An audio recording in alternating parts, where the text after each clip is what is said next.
Happy Shark Girl Week and welcome to the 5th straight day of Arakko Public Radio bringing you new content. Today's a little different. Today's a bit of a bonus episode. This is digging way back into the archives. In our very first episode back in August, we covered the books that came out August 17th of 2022. But what you might not realize is that was actually the third or fourth week that Keegan and I sat down. I saved all those practice records and this is the first of those. So this is the very first time Keegan and I got together to make a podcast. This is covering the week of July 20th. You're going to notice some format differences. We didn't know what it was going to look like. We wanted to launch with the beginning of Judgment Day. And we had some growing pains, so we knew we had to take some practice shots to get as amazing of production value as we have now. I think there's some fun in this conversation, so I hope you check it out. Remember, we've got stuff coming out all week. We've got our Discord server, and there is some merch if you follow the link. Have a great Shark Girl Week. And we got to decide on like an intro. Yeah, yeah. Do we attempt like an NPR voice? Right. Do we? Welcome to Arakko Public Radio. The world is burning. The council's dead. The Great Ring's dead, but we're still here.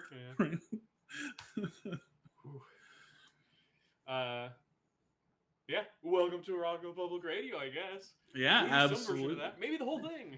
Maybe. So we are a brand new X-Men podcast. Cool. I guess we're gonna attempt to come to you weekly. Our name has become ironic already, so who knows what we'll be called 6 weeks from now. Yeah, I mean, you pick a name and then they immediately tell you that you're a fool for doing it. I am Rod. I'm on TikTok and all the social medias as that nerdy Papa Bear. And I'm Keegan. I am on all the social medias and TikTok as Bulk Ranger. All right. So, do you have a reason you want to talk about why we're doing the X-Men of all things? I mean, honestly, for me, it's just I became obsessed with the Krakoan era, of all of it. Like, I got back into comics again fairly recently, and my friend got me hooked with all of the Hickman era stuff. Yeah. Similar story. I mean, I was super into X-Men in the late 90s and early 2000s. Got kind of beat down by the last time I was super into comics before this year was the Bendis era. And just a lot of that beat me down and had me kind of falling out of the X-Men game. But then it was actually just February of this year that I binged everything from House of X till now. And reading it in binge mode made everything awesome. Like the smallest of the smallest tie-in, and has me convinced I'm going to follow it all until I die. Yeah, I mean, really, I was able to binge it all as well, and doing that is helps you see everything in the bigger picture. Absolutely. Whereas I feel like in the monthly model, I would have been lost. Well, that's like Ten of Swords or X of Swords, whatever you want to call it. A lot of people complained about the pacing when it came out. I found out after the fact, like going back and just checking, like, oh, what was the deal with this reference or whatever. And like a lot of the complaints while it was happening were about pacing. And to me, it flowed perfectly. That's my favorite thing since they've come back was Ten of Swords. I thought that was a great crossover. But it's interesting the difference between reading it binge and reading it as it comes out. Yeah, I wonder if looking back on it all collected, people might say the same thing about 10 Lives, 10 Deaths. Put all together, it's much better. I don't know if we have time, but I don't think there's any way to read 10 Lives and 10 Deaths that's going to bring me around on it. No, that's very fair. It's just, I wonder. So do you have any X-Men eras that you did read before, or is this really your introduction was Hickman? I mean, aside from being a kid watching the 90s show and watching the movies, I never got too deep into reading them beforehand, just because it always felt like the barrier for entry was too high. Absolutely. Especially when you're a kid not making money. Oh, totally. It's always been the rich man's game, because even if there's one main book, eventually it's going to tie into 12 books for a crossover. So you'll be investing. Absolutely. Yeah. So really coming into this era is my first I'm following everything and loving it era. So cool. Yeah. It's fantastic. So what about era, you? Are you talking about Hickman, all of since Hickman? Yeah. Or are you talking about Destiny? Okay.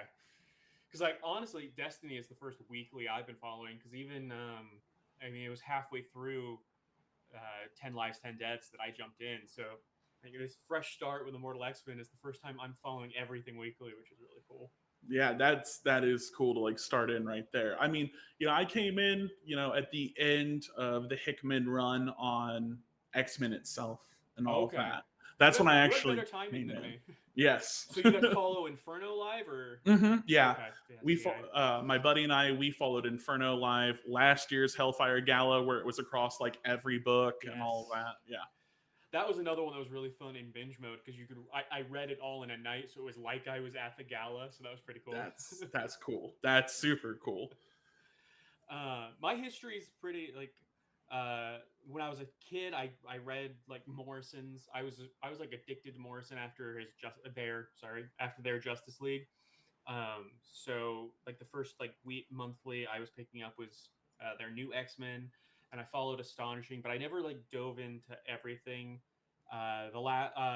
Remender's Uncanny X-Force, which is a tangential book, but I love, like, that's one of my favorite runs.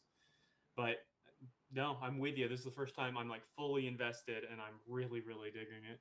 Mm-hmm. Yeah, it's I don't know what it is. I think it's between like all of the different ways that you can read it and just all that. It makes the ease of access a little bit easier. Oh, so that's nice. Well, and even if you can't invest the money, which we were just talking about, in the era of Marvel Unlimited, that's just sacrificing being 3 months behind. Or most libraries, you can at least get within a few months behind. And Absolutely. When you've got the sheer volume of books that come out, it doesn't necessarily hurt to be a few months behind. Yeah, and I mean, I'll tell you, Marvel Unlimited really helped me figure out what I like and what I don't like, just in Marvel's wheelhouse in general. Like, I'm pretty sure I marathoned all of Donny Cates' Venom in a day. Yeah. So having that service is awesome. Absolutely. I think DC's catching up. I don't remember the name of theirs, and it's very it's similar. They stay further behind. They're like 6 or 9 months, but they are getting there. And I have a feeling eventually they'll be 1-to-1 comparable. Because everyone praises Marvel Unlimited so much, DC's gonna have to jump on board at some point. Yeah, I was subscribed to DC Infinite for a while, but it being 6 months behind, I was just kind of like, I'm as caught up as I can get with most of these. Absolutely.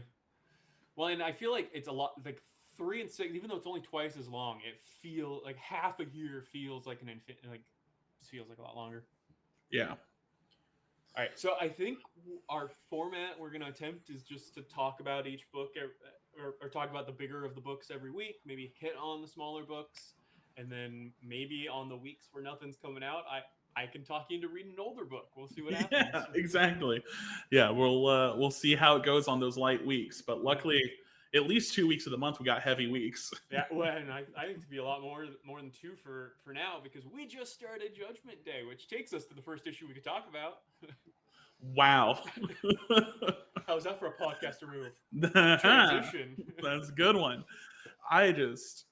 This first issue, this Judgment Day first issue, lightning pace. I didn't expect them to cover all of that ground in the first issue. Absolutely. That felt like 2 or 3 issues worth, which in a way this was like the third issue, because we had the Free Comic Book Day issue and we had the prologue last week, and I would have liked a lot of this story to have been already covered in that so that we could have some breathing room, but absolutely, it made for a flashbang issue. Mm-hmm.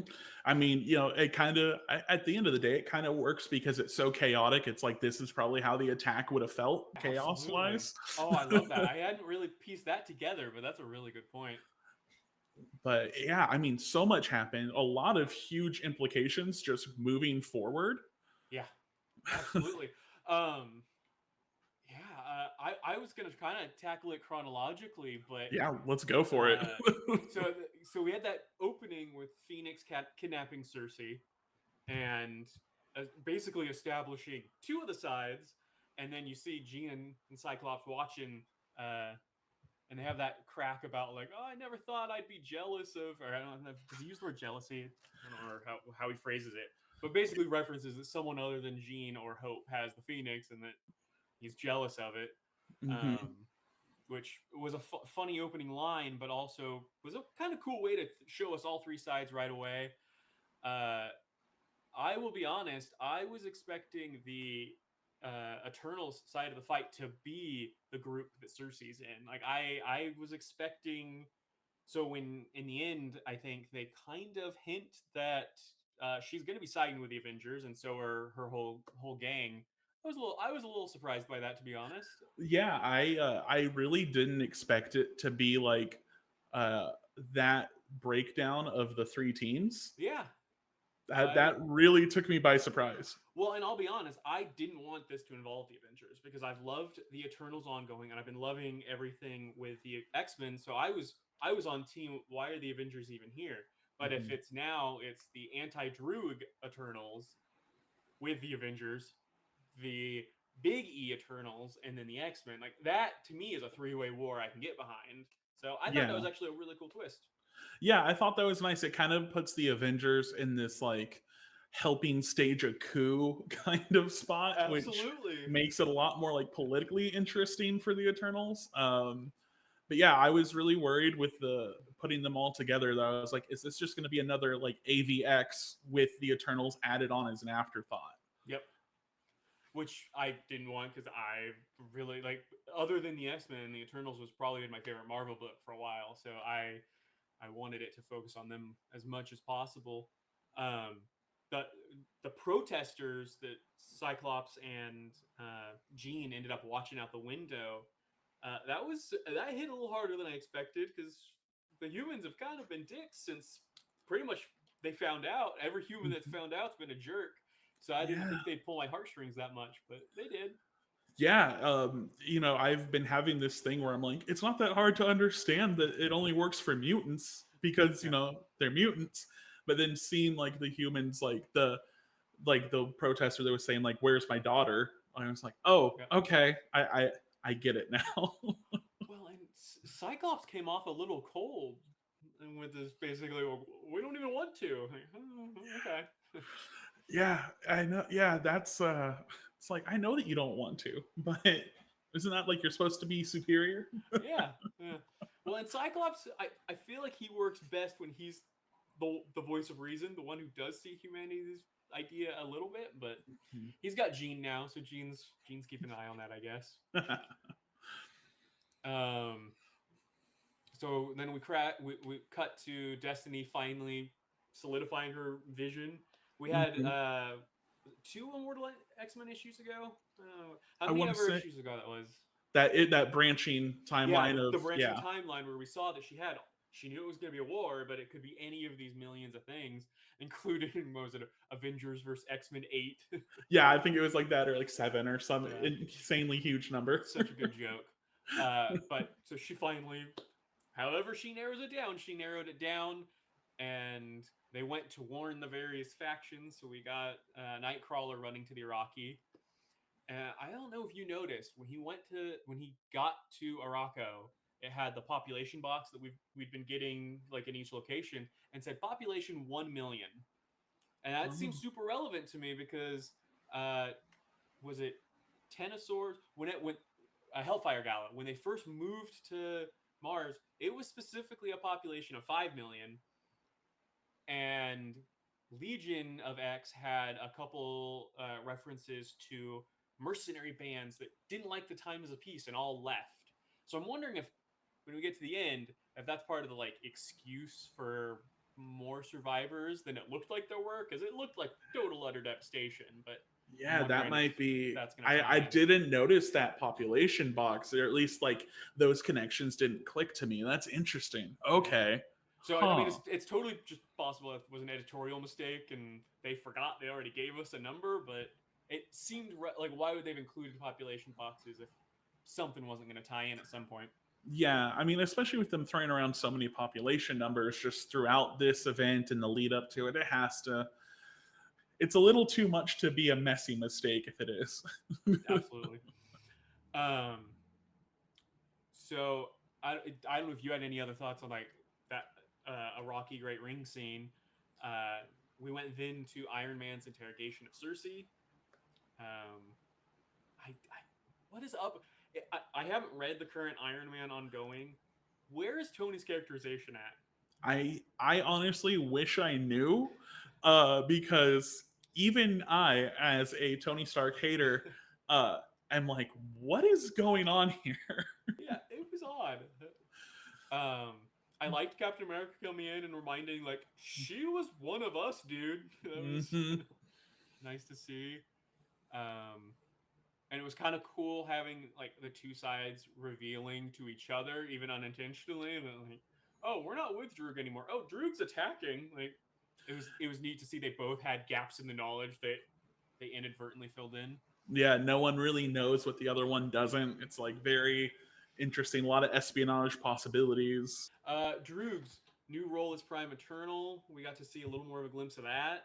That dude is a shitheel.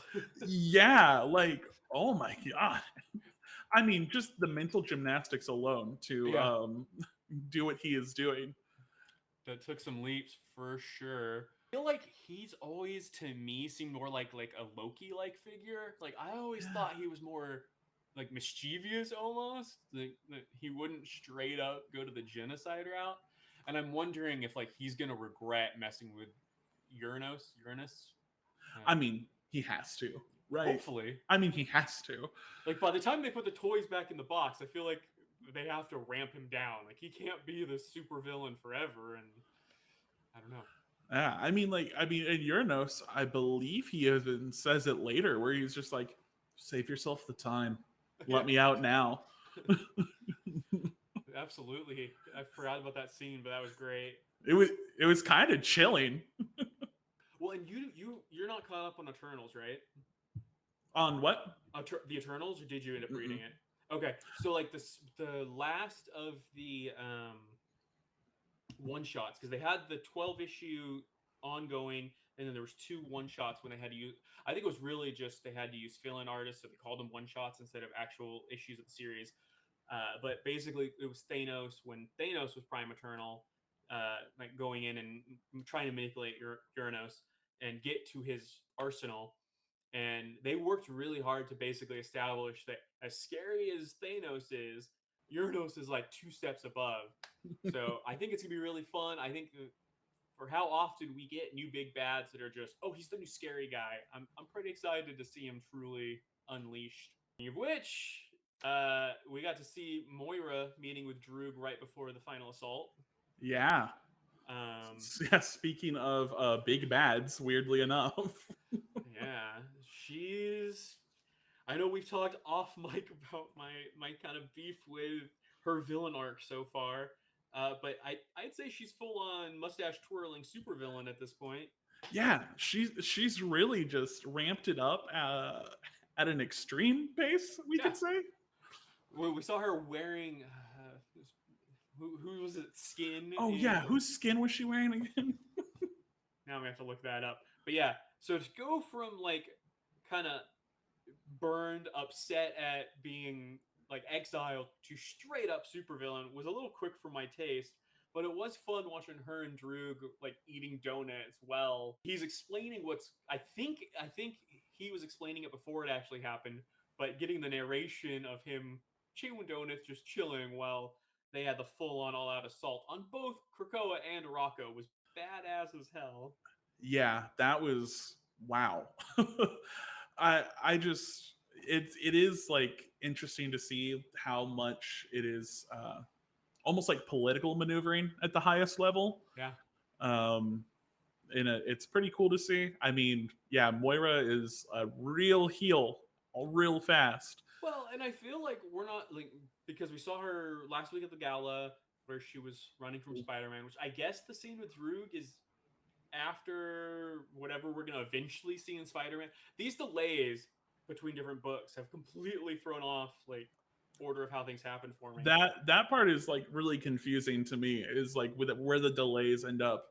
It's like, I know you can't delay everything connected to it, but could you delay everything connected to it? Well, no one's liking the current Spider-Man book. Just skip whatever was in between and release the stuff that's relevant to us.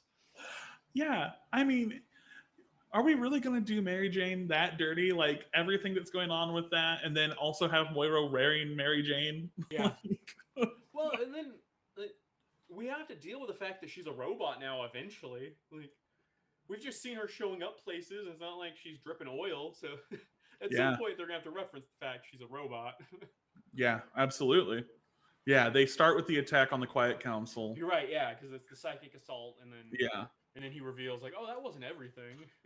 Yeah. First, they have a psychic assault on the entire Quiet Council, and he's like, "Yeah, but that wasn't everything. Don't worry, Well, we but got even layers." before that, like I love that they have that short conversation about the fact that Mr. Sinister was kidnapped, and Yeah. their like main concern is who are you going to replace him with? Like they're not even like it's not even on the plate of once they realize the Eternal thing's happening, like they forget all about even bothering to save him. Which, with everything we know he's up to, probably the right call, but it's still really funny. Yeah, it's probably the right call. We can leave him for now. But then after they're knocked out by the psychic assault, and I think that extends to all the psychics on the island, right? Is just I believe so, due to the psychic warfare above the island part, it's and supposed it's to knock everybody out. Yeah, yeah, good call. Then they start the physical assault, which has Cyclops and the X-Men show up right away. Which, for having been a psychic attack, he got word somehow. I don't think they establish how they were aware right away, did they? No, I don't think so. Maybe they have some non-psychic alarm system, but you wouldn't think you'd need that if you were. I mean, we have Wolverine yelling "Sound the expletive alarm." Oh, and then it cuts maybe there to is some kind of quickly to Krakoa X-Men. So there's some sort of system, and I don't know. Maybe the polycule is just that strong. Do you think John Hamm is in any danger? Is he still around? I mean, I hope not. I love him. I mean, they do make it clear, like, oh, we don't need to bother destroying the gates first because the X-Men do have other modes of travel. So maybe they have other modes of communication too. Yeah. Or, maybe we'll find out in a week or two, what it actually was. Well, we know for sure the next issue of X-Men Red is full on everything. Like, it runs parallel, but is everything on Arakko. So I wouldn't be surprised if we had multiple issues that are just parallel stories that flesh out stuff. Yeah. I liked that it was pretty much a reveal almost right away that most of the attack was meant to be a distraction just so that Jack and I could get to the 5. Mm-hmm. I was full on trick. I thought A.X.E was gone and we'd lost Resurrection already. So yeah, I genuinely thought that issue 1 was them saying, okay, Resurrection's not a thing anymore, and this is going to go bad. Yeah. I like that. I mean, it's the classic Wolverine knows too much and is too powerful right away. But I like that he stood his ground against Jack and Knives right away. Mm-hmm. A little bit of focus on Hope. I as much as I didn't dig the Messiah era of X-Men, I like that she's getting some real focus these days. Absolutely. I think that they're kind of fixing that focus to make it a little bit better. Yeah. Well, I mean, even just putting her on the council, I feel like, which we'll have to see what the council looks like because it resets pretty much every giant crossover, but has been a really cool move, even if they haven't shown us a ton of it yet.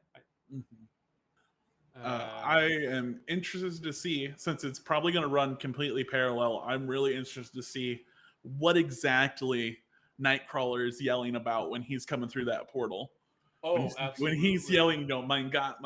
I want to see what is happening that's making him scream that. Not just the general destruction, but the specific destruction. Moment. Oh God, yeah. That's gonna be good.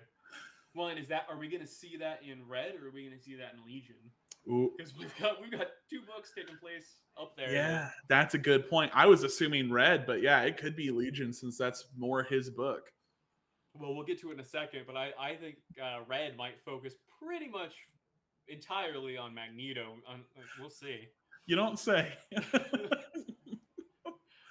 So that reveal was pretty amazing. So we get the moment we saw their life first, right? We see them hatching the new egg and the new Cable. Yeah. And Cable's yelling, what happened? And instead of getting any explanation from Nightcrawler, we cut to Uranus with his amazing countdown. Counting down his hour? Yep, counting down the last moments of his hour while holding a skull that looking back is Cable Skull. I hadn't noticed. You see the circuitry. So Yeah, that's right. He's holding Cable Skull as it turns to dust. He hits one. We see Magneto's helmet, and then we see the entire devastation, which I don't know if Yeah. like that. We went from the civilization of Arakko to that's pretty huge. Yeah, scorched earth all over again, undoing all of the work done at the ooh. Well, yeah, theoretically, and I don't know how much we want to get into solicitations as like preludes, Right. But, I really liked X-Men Red 7, which fast forward if you don't want to hear this, but X-Men Red 7, which comes out the very last month of the event, specifically talks about them trying to boot Iska, the Unbeaten, from the Great Ring. So that lets us know she survives and that there's at least enough of the Great Ring alive to have some sort of quorum. So yeah, we'll have to see. I mean, who even knows as far as this goes? It could involve time travel at this point. Well, and we'll cover a couple more things. I do have a theory for where this is all going that's kind of batshit, but I kind of want to get out there because I want to be able to point back to it if it ends up being where Kieran Gillen's going, to be like, that's where we were going this whole time. I called it. Mm-hmm. But we do see Uranos back in the prison with Droog, and he basically taunts him, like you said, with, "Hey, you might as well give up now. Like, just let me out. You're gonna let me out. Let me out." And that's pretty great. Yeah, let me out, boy. It'll save time. And then just the absolute mic drop of, I promise I'll try to spare a hemisphere. I was thinking about the fact that he accomplished, we think, like, we don't really know how much he destroyed, but he accomplished more than in 1 hour than a Minth did in, was it 1,000 years, a million years, whatever that time frame was that they were at war with Arakko. He did more damage in an hour, and that's pretty amazing to think about. Yeah, I mean, it's like, that's chilling. Like, how? Absolutely chilling. How are we gonna defeat this? I might be more excited about the X-Men Red issue where we're gonna see just what the hell he did more than I am the second issue of the event. Like, I want to see the gritty details so bad. Yeah, I really want to see, like, what is going to happen that causes this much destruction this quickly. I mean, to theoretically be taking out Magneto and Storm and the rest of the civilization in an hour, like, yeah. Oh man, so good. So then we got Droog's reveal of his next phase, where he sent the message. Apparently, the Eternals are don't just have their like Eternal machine, but they're also apparently tech wizards, which cool. Yeah. With his transmission to all citizens about, hey, we're gonna take out the X-Men, but don't worry, there's gonna be some giant kaiju out off the coast. Now we don't want you to freak out. Here's the thing that I found interesting about what Droog had to say.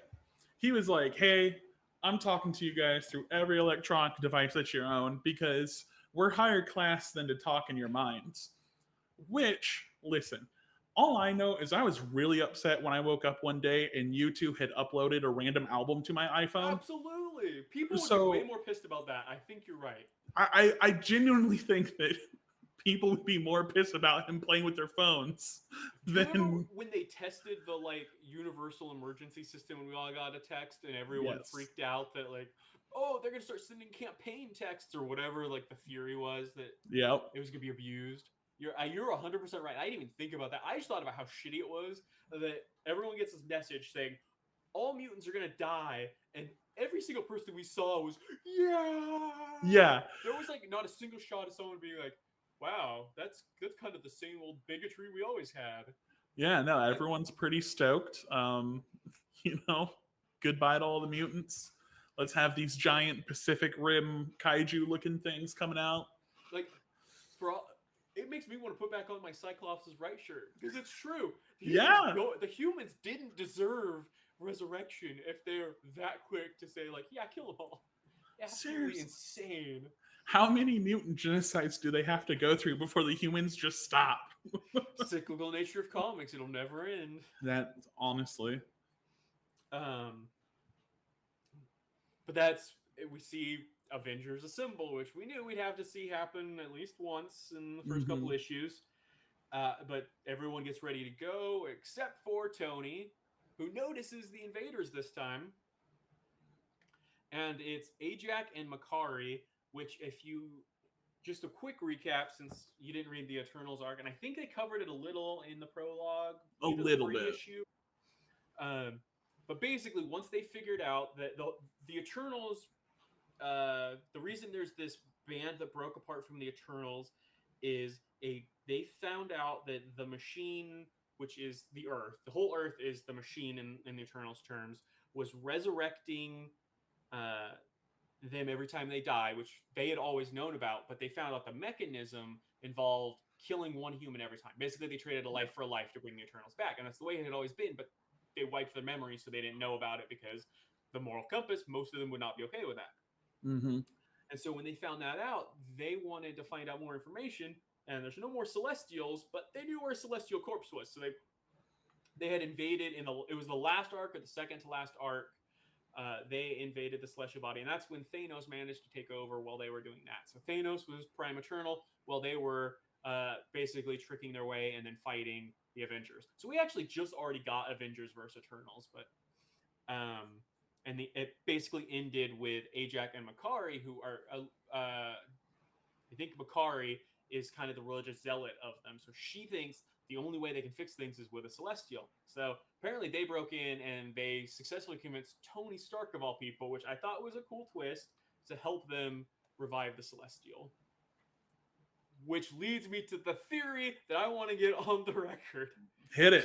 So the very last page, we get this narration in pink text boxes, and it's a very vague, then who will win kind of narration. I'll look up the exact words while I'm talking.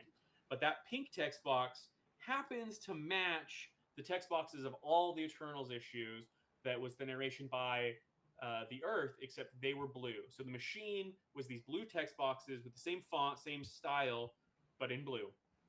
It's the exact quote is, "Well, who is the hero? We'll find out one way or another. We will find out."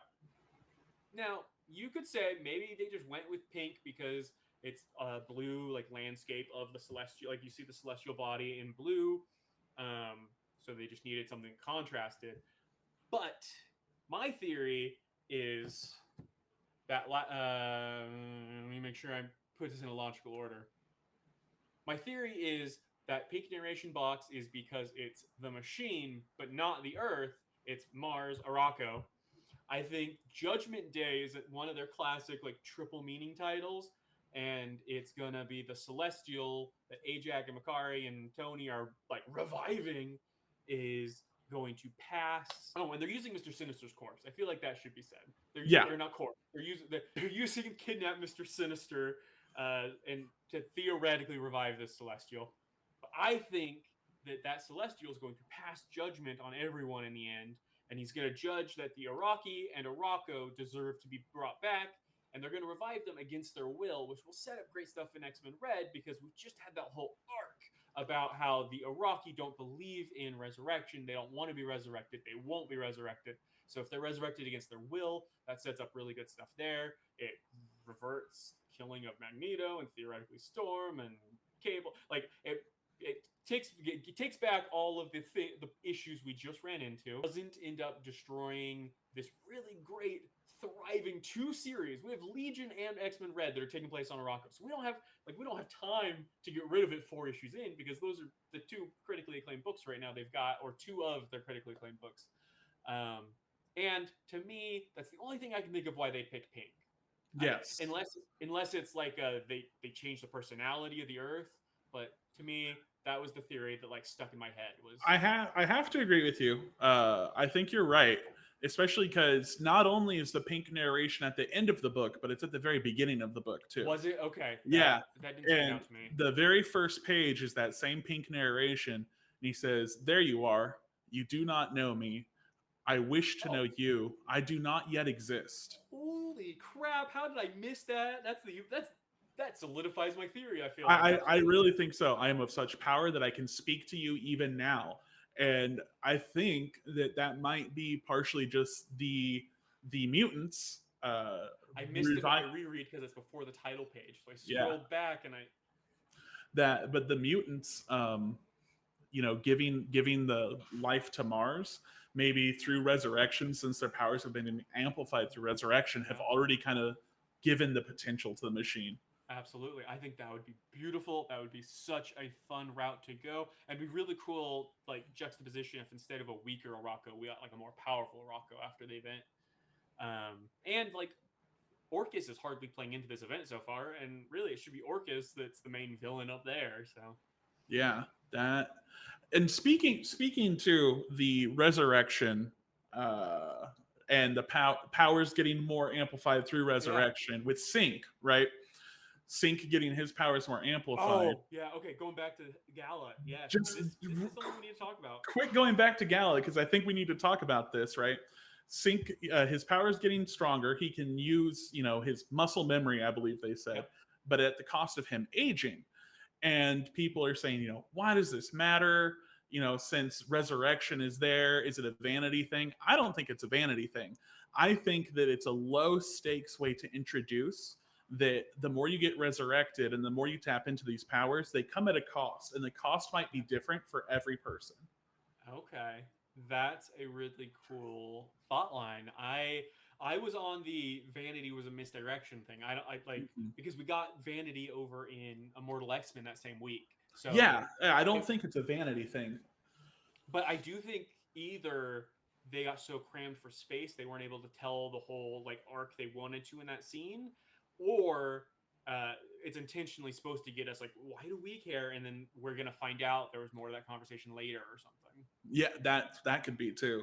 I'm wondering which way they're gonna go with it. But I think you're onto something though.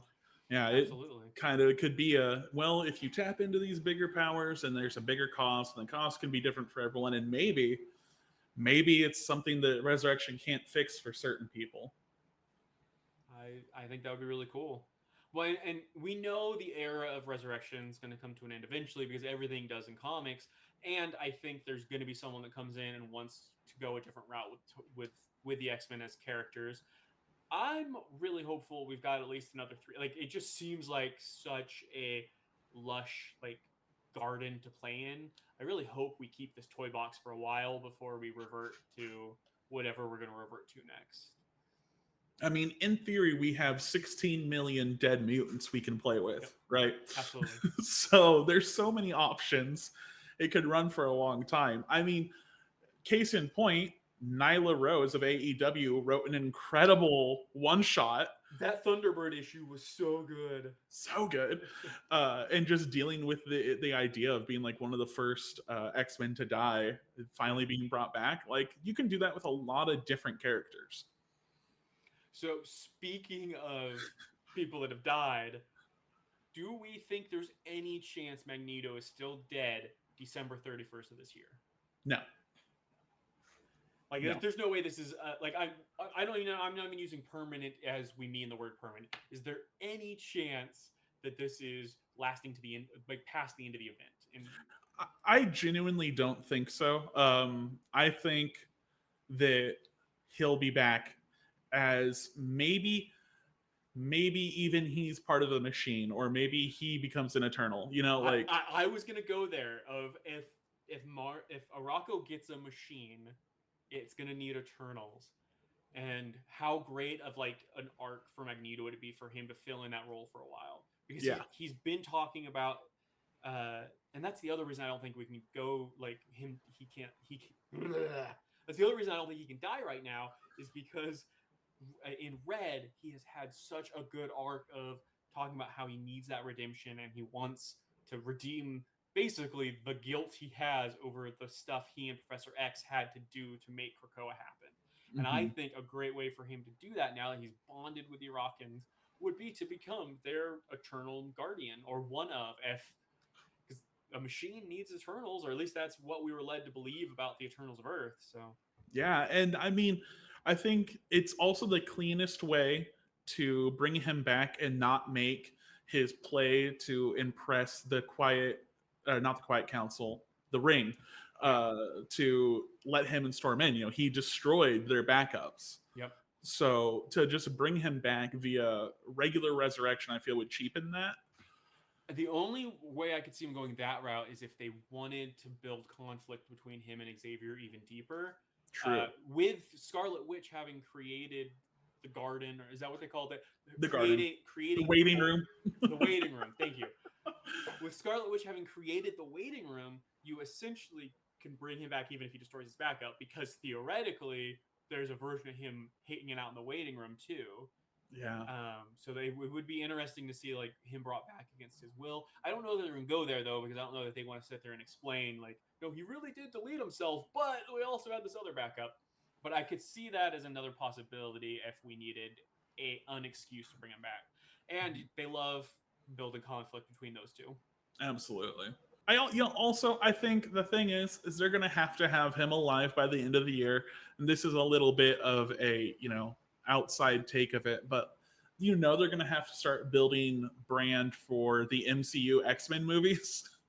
Now, is that going to mean the end of Krakoa, though? Do we have to, for the X-Men movies, move away from this status quo? I want so badly for them just to introduce the mutants in the Krakoan era. Like, how cool would that be to just have Krakoa appear off the shore of whatever, Cuba or wherever they want to place it, and have all of the current MCU folks have to deal with that fact? That would be so cool. It's cool. I think it's possible. I mean, at this point, anyone can explain anything with its comics, but I think especially with Moira, you can really just be like, yeah, okay, Moira died, now Krakoa's here, let's go. There you go. But and I could see because we got the reveal of Miss Marvel, so we know. Did you watch the Miss Marvel show? I have not. Okay. I'm so behind on my Disney Plus. No worries. Just the last episode final reveal. Spoilers for listeners who want to watch Miss Marvel still unspoiled, because we are an X-Men podcast. But the final scene of Miss Marvel is revealing that she is a mutant. They've changed her history from being an Inhuman to a mutant. So there is an X gene out there in the MCU now, and apparently at least her and her dad knew about it. So okay, I don't know how they're going to deal with the fact that somehow never came up for the entirety of these films, but we'll see what they do with it. Yeah, we'll have to see. I would love jumping right into Krakoa, though. You are we've seen every other iteration in some form. It would be awesome. We've done it all to death. Why not just do it? There's nothing to lose. Yeah. We brought up Scarlet Witch's waiting room. Yes. I have not seen a solicit that brings her into Judgment Day at all. Are we really going to have Magneto dead and not see her just wiping out legions of Droog's forces at some point? I mean, she's going to have to show up, right? She has to, right? It's what makes sense. Well, I mean, last we saw her was the trial, or did we see she was at the gala, wasn't she? Because she was part of the announcing at the gala. So before the gala, last time we saw her was the trial. Yes. So we haven't really seen her and Magneto interact since his self-imposed exile. So it would be really cool to see her pissed at losing him. Yeah, I wonder, does she even know? That's true. We don't really know what she's up to day to day, but she's in communication with someone if she's at the gala. So she's somehow still involved in the day to day of Krakoa. So I know you said you didn't read Knights of X. So the 4th issue came out. Gambit died as the final scene of the last one, and they only seem mildly concerned with that fact. So we got them trying to get the Siege Perilous, and apparently they think using the Siege Perilous is going to be the way to bring his body back to Krakoa and thus revive the real Gambit. Because there's that whole issue right now where everyone on the Avalon side of things or the Otherworld side of things cannot be revived using the resurrection protocols, or they come back different. You get funky versions of the character, and they don't want to do that to the Gambit, so they're just dragging his corpse around. But it ends with them getting the Siege Perilous, and ends with Betsy Braddock, Captain Britain, and Rachel Summers making out, finally professing their love for each other, which is a great moment, and they belong together. They've had great chemistry through the whole run, but seems really weird in like the first issue after a big character death. And we're getting a Gambit miniseries next week that's like a flashback mini, and like it's supposed to be this big time of mourning.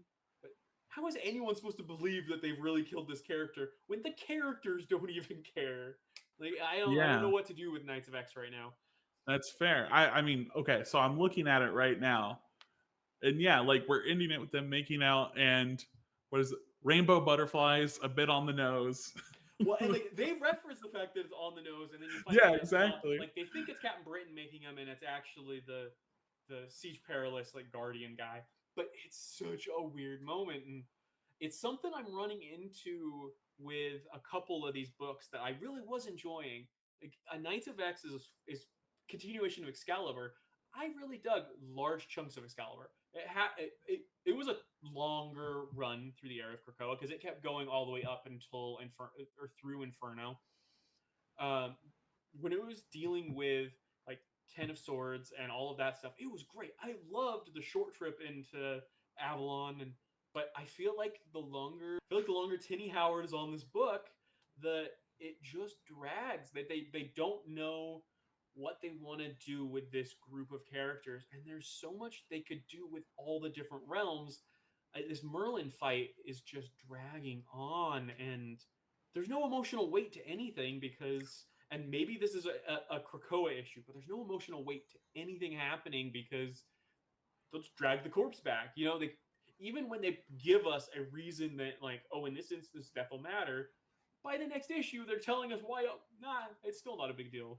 Yeah, it's definitely harder to have like meaningful stakes when death means nothing. Yep. Um, but I think that's why some of like the more interpersonal books sing. Oh no, absolutely. Like it's a double edged sword. The Yeah, stuff where it's working so well because it's so unique. Because like the main like driver of conflict is pulled out of it, so that it's leaving in this room for really great stuff. But then there's instances like this where like I feel like they aren't utilizing it the right way yeah, by absolutely. immediately taking away the thing that gave it weight. It's just a weird choice. It's kind of like with it, you have to write the books in a newer way. You can't just do your actiony, monthly thing. Like I think And that's why, for instance, Way of X was so good. what about Marauders? Are you reading Marauders at I all? am. I am reading Marauders. Yeah. I really dug first volume of Marauders. I guess it probably wasn't actually the first volume of Krakoa Marauders. I really enjoyed. This new writer is Steve Orlando, is that the name? Is taking some time to really click with me. Mm-hmm. Um, I mentioned my love of the Grant Morrison New X-Men era, and so seeing Cassandra Nova treated like one of the team is really weird for me. But that's another one where I'm not sure like the book is totally singing for me. Like was it last issue or issue before? Kitty Pryde died, and it was just like they just kept going, and it was just like, oh yeah, she's gone now. That's okay. And now Yeah. they're going on a time heist. Yeah. Like what? Okay. It's a lot. Well, and like theoretically, yeah, because they can resurrect her. But has anyone sent word back? Like I don't know. It's odd. It's definitely an odd book, and I may be just holding out a little bit extra hope because I actually really like Steve Orlando. He Okay. wrote the run that got me really into Midnighter over at DC, Oh, okay. and like See, I this is probably love while I that. was lapsed, so Yeah. this is interesting. So his run on Midnighter and then Midnighter and Apollo, I love that. Really good. Okay. But that's also a lot of just like not necessarily street level, but a lot more common stuff. Well, and I'm not saying I like I'm straight up I think disliking Knights right now. I wouldn't Mhm. say that about Marauders. It's just it's such a tonal shift from the last volume, which was much more street level, like just them on the boat essentially. So it's Yeah. an interesting switch that I don't know is full firing on all cylinders for me yet. Yeah, I'm hoping that something comes out that like makes it kind of click, that last piece that kind of drops in and makes everything make more sense. Well, and it's had some pacing issues. I know they dropped a book from the first arc that it was originally going to be, I think, 5 issues and it went to 4, or it was 6 and it went to 5 or whatever. So it moved really quick in some spots and really slow in some other spots. So there's a chance once he gets like leg room, maybe it'll really sing. That would make sense. I didn't even know about that dropped book. See, you're up to date on all that solicits and stuff that I. Let's I'm excited to like. I think we're gonna have to include like a news section everywhere where we talk about like whatever news tidbits dropped, because I do have fun with that stuff. Absolutely. Speaking of, did you see the big San Diego Comic-Con news today? Which one? Or maybe it wasn't. Was it San Diego or is it C2E2? We got a Hickman panel announced that he's for sure, and it doesn't specify what they're announcing about him, but Marvel made a big deal about having a Jonathan Hickman panel, and I know people are assuming it's going to be him being announced for whatever he does next, but yeah, shred of hope that maybe post Judgment Day, maybe he got his break and he's coming back to X-Men. Maybe that would be cool. I've been wondering. I've been like, I wonder where Hickman's going to end up, because I want to know very badly. I'm pretty sure the only thing he's done is a story in that Moon Knight Black, Red, and White anthology series. Mm-hmm. It was a neat story. It was and this might be too tangential, but it was a story about a future, like a deep future Moon Knight. So it was like an 8-page story about this future, like post-apocalyptic future Moon Knight who was had like this sidekick character that he was working with. It was really interesting and felt like it was just the groundwork for an eventual ongoing. But I feel like the current volume of Moon Knight is still so beloved and it's hitting on so many different cylinders. And we just finished the Moon Knight show. Like, I feel like if they were going to launch a second Moon Knight ongoing, it'll probably be, if we get a season 2, like timed with the release of season 2. So I don't think it's necessarily going to be a Moon Knight announcement. I'd have to agree, especially because, I don't know, are you reading Moon Knight? Yeah. Did we get an issue today? We didn't, did we? So I think I'm caught up. But, like, they just introduced Stephen Grant, finally. They just reintroduced him, yeah. So I feel like with just now essentially reintroducing the main character from the TV show that you just released, like, I don't think you're going to mess with that at all. People are going to go, oh, Stephen Grant, I know that name, pick up that book. Absolutely. I think you are totally right. The other funny, also on the con thing, which is what's messing me up on is it San Diego or C2E2? So but, I know San Diego Comic-Con is starting this weekend, so probably too late for an announcement like that. Maybe though. C2E2, they released like who has booths where, and Hickman has a booth right next to Chris Claremont. So there's all these jokes going around online about like, oh, this is the real X-Men schism, and who would put those two next to each other and stuff. They have two very different philosophies on what the X-Men are. Yeah. Man, so that's actually one thing that I am not ready for is all of the Comic-Con news this weekend. Yeah. And I'm really excited. I don't know that my wife actually has to go. This might be too personal for a podcast. My wife's a teacher, and she has 2 training days the next 2 days. So I'm going to be on solo kid. It's going to be like school has started again for 2 days. And then I get 2 more weeks before school. She really has to report back. But it's going to feel like we're back in school times again already, which I hate saying in the month of July.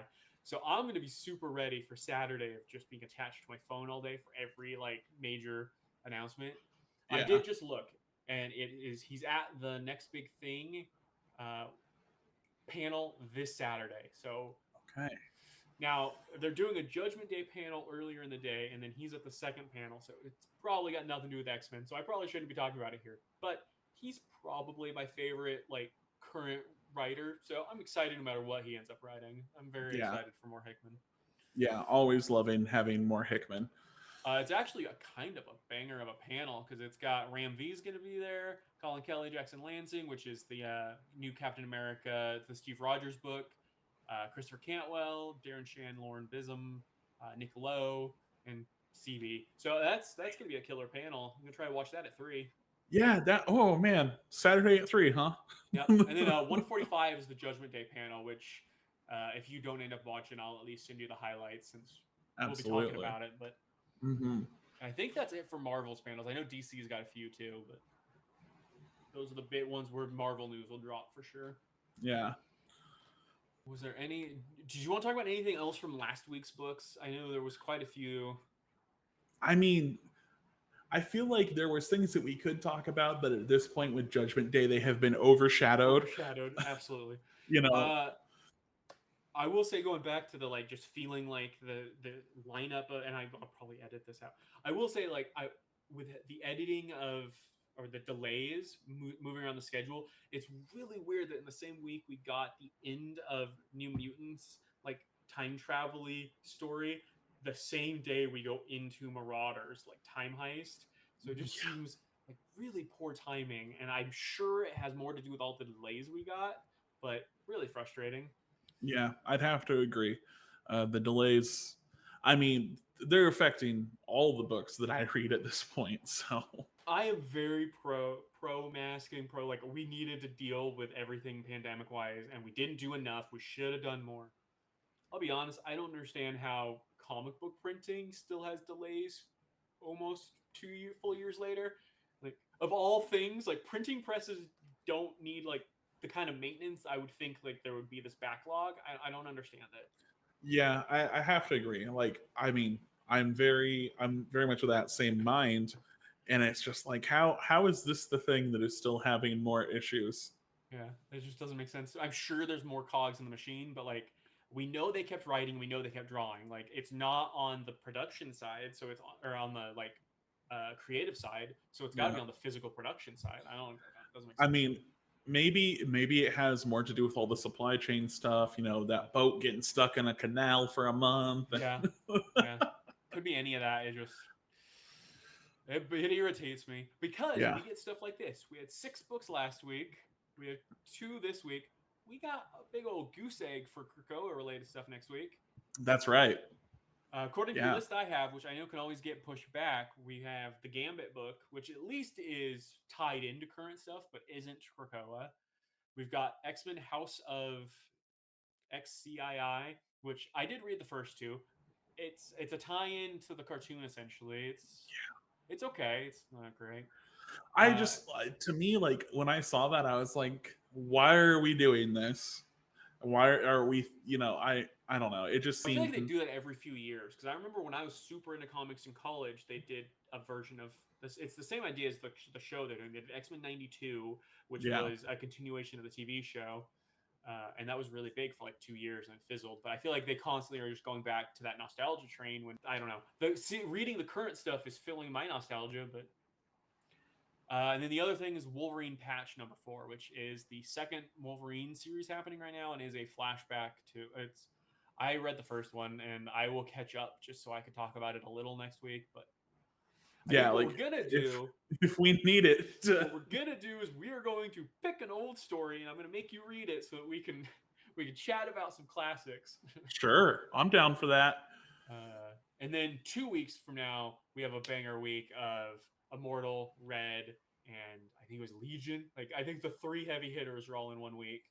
That's gonna be whew, that's gonna be a lot to talk about. Absolutely. All right. One last thing before we go. We want to open with a weekly question, and we want your answers too. This week, we want to hear what's your first X memory? What's your first memory of anything X-Men? And if you have an answer for us, send it to ArakkoPublicRadio at gmail.com. That is 1R, 2Ks. Thank you. And we will see you next week. All right. See